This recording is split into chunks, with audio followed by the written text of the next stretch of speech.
Oficialmente, o Vasco é um clube acéfalo. Não é uma forma de ofender, não é um exagero. Olhando para a estrutura de gerenciamento do Vasco, o Vasco é um clube acéfalo.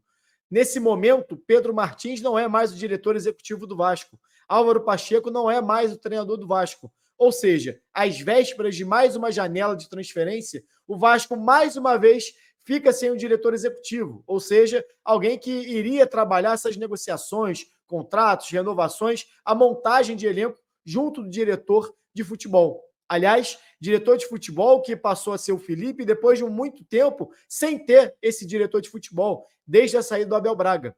O Vasco tem, nos últimos anos, mesmo depois de se tornar SAF, rodado lá de cima para baixo. A gente olha muito para o campo e vê as dificuldades que o campo tem, mas não existe estrutura em campo que funcione se você não tiver uma organização no topo.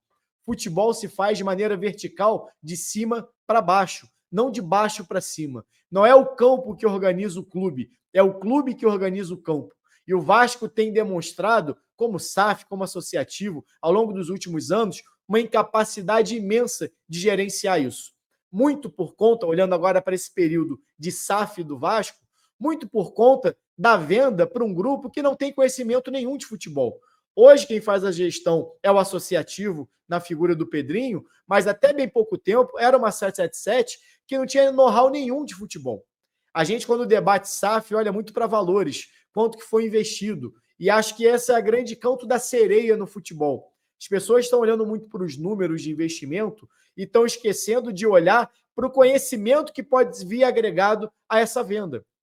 Quando a gente pensa num grupo City assumindo um time, a gente pensa no Red Bull assumindo um time, a gente está falando de grupos que conhecem futebol, que têm trabalhado com o produto futebol já há muitos anos. Quando a gente fala de uma 777, que foi quem assumiu o Vasco inicialmente nessa SAF, a gente está falando de um grupo que nunca trabalhou com futebol. Quando trabalhou, foi rebaixado com Gênua, ou fez outros trabalhos também de pouquíssimo reconhecimento técnico. Então, são pessoas, um grupo, que não tem esse conhecimento. E o problema que o Vasco enfrenta hoje, que eu falo que é um time, um grupo, perdão, um clube acéfalo, por não ter mais controle, não ter mais gerenciamento acima, isso já vem acontecendo há muito tempo, desde o início da 777, do comando dessa SAF.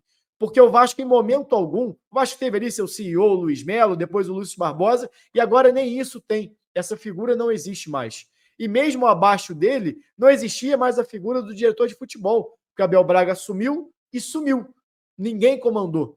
Tanto que o Ramon Dias, quando assumiu o Vasco como treinador, teve que exercer essa função, ainda que de maneira não oficial. Era quem tomava frente, muitas vezes, da indicação de jogadores, do perfil de elenco montado.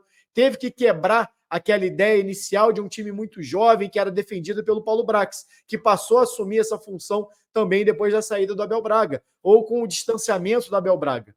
Então, são cargos, desde o início da SAF, que tem rodado o tempo todo.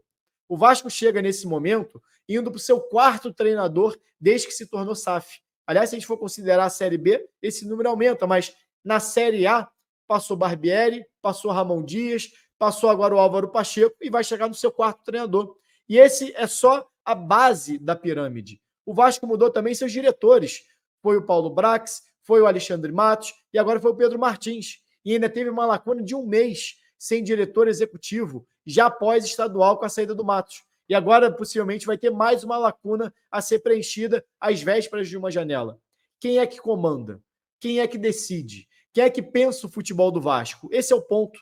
Quando eu falo que é um clube acéfalo, é exatamente porque nunca existiu uma figura de alguém pensando futebol.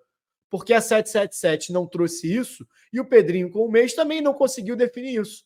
Não vai ser o Felipe, que não tem experiência para isso. Deveria ter alguém acima. E aparentemente, obviamente, mais experiente, e até agora não tem nada.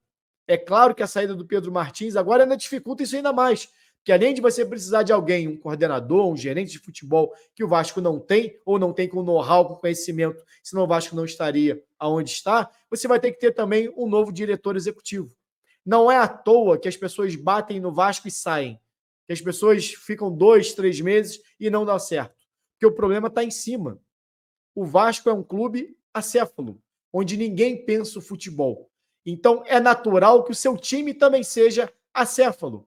Algo que não é planejado não é nem questão de ser mal planejado, mas que não existe um planejamento, afinal, a figura de quem estava lá em cima, ela é rotativa o tempo todo e às vezes ela sequer existe, é natural que lá embaixo você tenha essa indefinição também.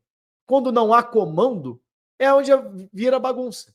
E o Vasco hoje é uma grande bagunça. Aliás, o Vasco dos últimos anos é uma grande bagunça.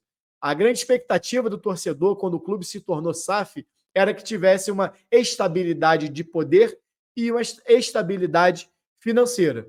E o Vasco, nesses 2 anos praticamente de SAF, não teve nenhum e nem outro. E a coisa parece degringolar cada vez mais.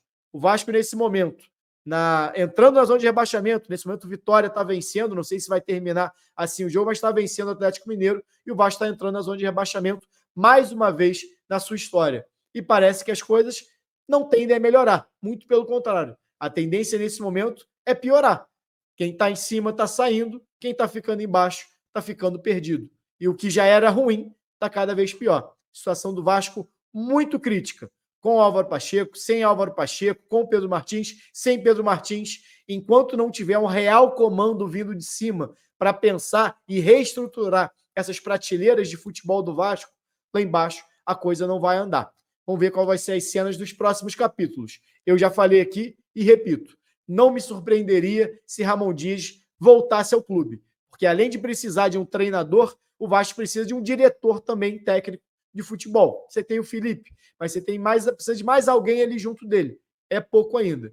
E querendo ou não, quem hoje conhece um pouco mais esse elenco do Vasco é exatamente o Ramon Dias. É o cenário ideal? É o cenário que o torcedor gostaria? O Ramon Dias fazia um grande trabalho em 2024? É óbvio que não. Não caiu à toa. Não saiu à toa e o trabalho já era ruim antes. Mas dificilmente dá para a gente olhar para o mercado fora, com essa bagunça toda que é o Vasco, e imaginar algo melhor do que isso. Pior sempre dá para ficar. E o Vasco é uma prova viva disso.